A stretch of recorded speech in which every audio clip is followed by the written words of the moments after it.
This video is brought to you by Ravenscraft Realty of Northeast Missouri. Came over to Hannibal Tractor to pick up my conveyor. Got this really nice J&M seed tender sitting on the lot. Wonder who bought that. Hope they like it. Seems as if my car is leaving a trail. Great. And yeah, we got some of this four-letter S stuff.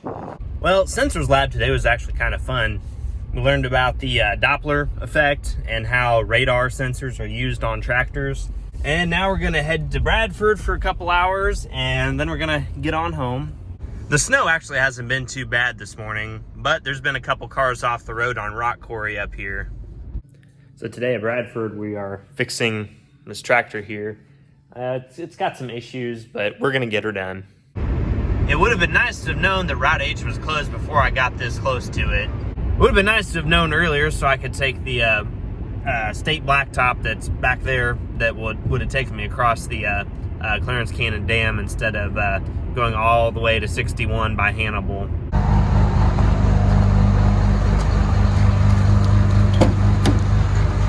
No high idle with these kind of fuel prices. And now we're gonna plug in the old 4020 because it was kind of cold last night and I want to get her into the shop today. I did some running around in town and got my daily memes when I'm home. So now I'm gonna see if I can get the 4020 fired up and then get it inside so that when I get home this evening from going to Illinois, see my great grandma, it'll be warm so I can get the fluids changed. Well, here goes nothing. Well, the block heater on this thing made all the difference in the world. She started right up. All right, let's get her moved in the shop.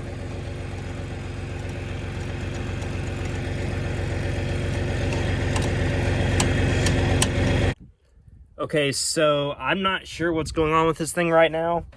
If you listen real close right here, you'll hear it, the whatever clicking on and off. And all I had to do to get that to happen was open the battery box. Now it works. Don't know what's going on there. This is definitely a wiring gremlin that I'm gonna have to track down. And I can't get the power shift lever to come out of park. And best I can figure, something is stuck or the shift cable or something is not right. And I'm just gonna have to get it into the shop somehow and figure out what's wrong with it. The dog certainly likes her dog treats, don't you?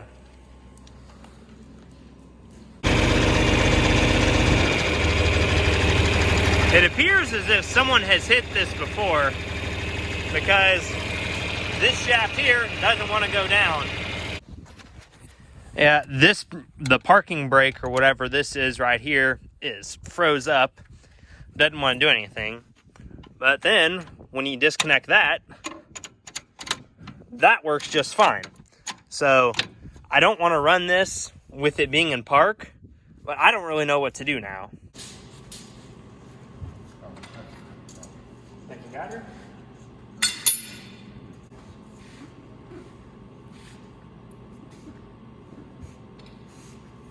So now we're moving the wheels on the 4320 into 30-inch rows so that we can pull a planter with it and everything works properly.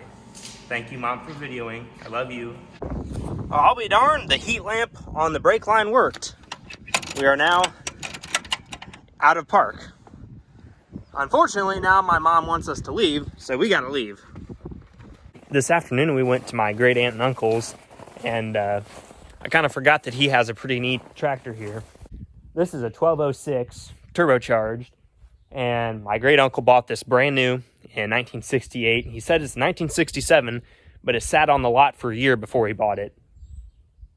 If I remember correctly, he said he bought it with a 5 or 6 bottom international plow, and it's always been his big tractor. It's pretty neat. It also has the pretty uncommon ice cream box cab, and there's not a great many of these left around. That's pretty desirable. He said it was a heck of a tractor for him. When we got back last night at like 6 o'clock or whatever, it had gotten too cold and that shift cable had already froze back up for the parking brake, and I was unable to get it moved inside last night.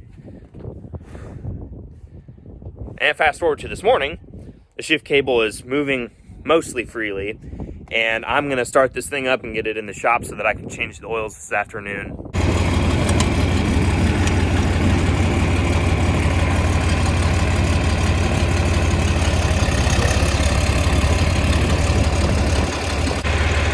That wasn't so difficult.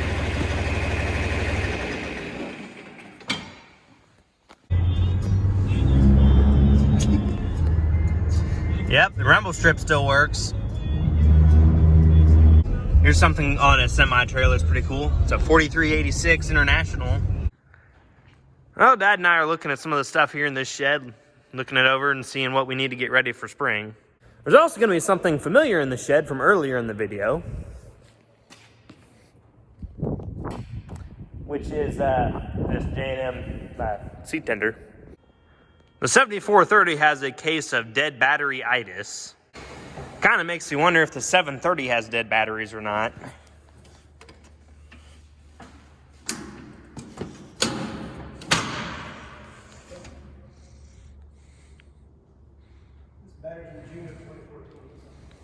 So we've gotten our service life out of it. What do you think? Is it gonna start? No. Let's see.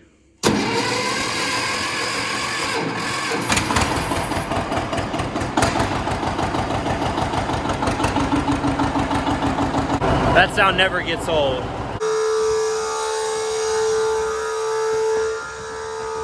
This is pretty easy. I videoed this once already. Oh, okay.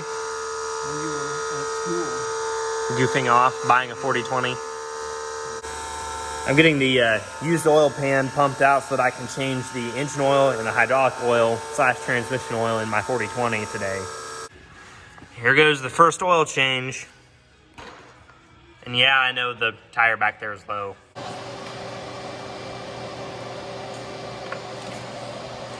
That wasn't so bad. So I'm replacing the fan belt and this cast piece that holds everything together down below. This side was a little bit worn, so I'm gonna go ahead and replace both of them. And this side, this one was really bad because the rubber bushing was like gone. Yeah, we have some slight wiring problems here. The air filter from the old 4020 is a little clogged up. Oh, fun. This is all 100% Kansas dust.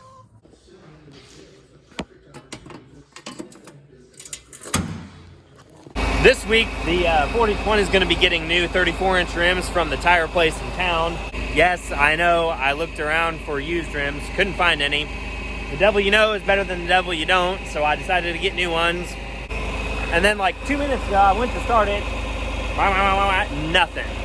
Ran the batteries down, put the charger on it, nothing. And then I listened real close, and when you turn the key, the injection pump, solenoid's supposed to kick it on. The injection pump was not doing anything because the wire wasn't in the right place. So that means that I need to replace that length of wire just so I know that it's not going to do that anymore, because that was highly frustrating. Hey, May. I'm going to park this thing somewhere, and I need to get going to Columbia.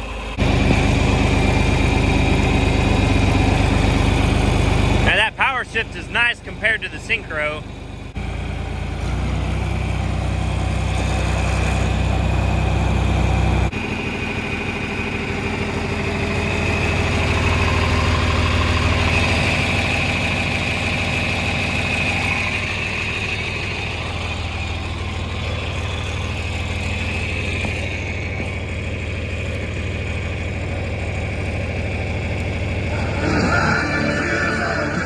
I got her parked in the shed, and we're gonna have to park this old girl for the weekend, and we will be back next weekend.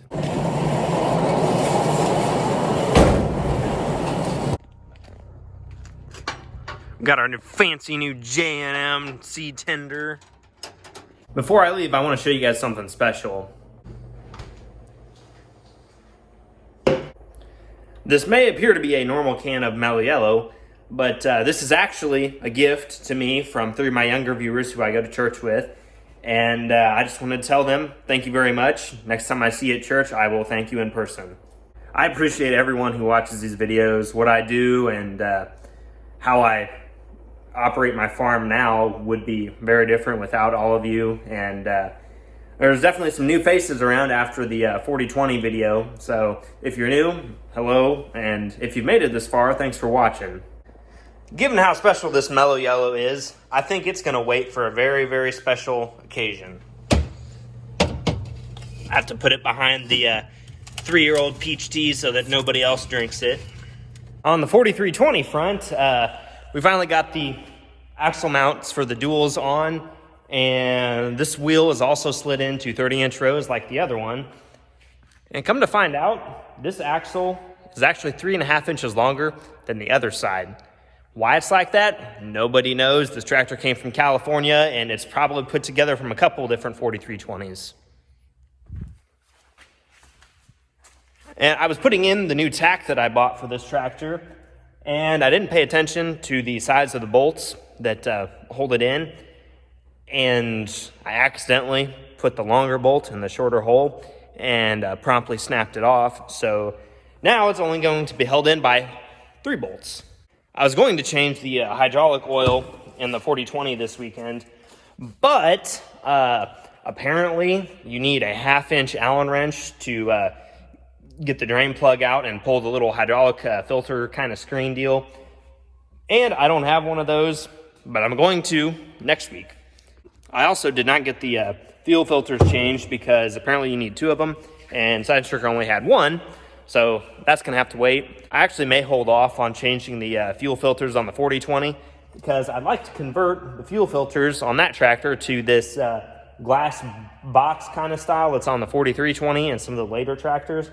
I just think that's a better design, and it's not so clunky, and you only need 1 filter instead of 2. But we'll just see how it pans out over time. Given daylight savings took effect yesterday into today, I have a lot more usable daylight now.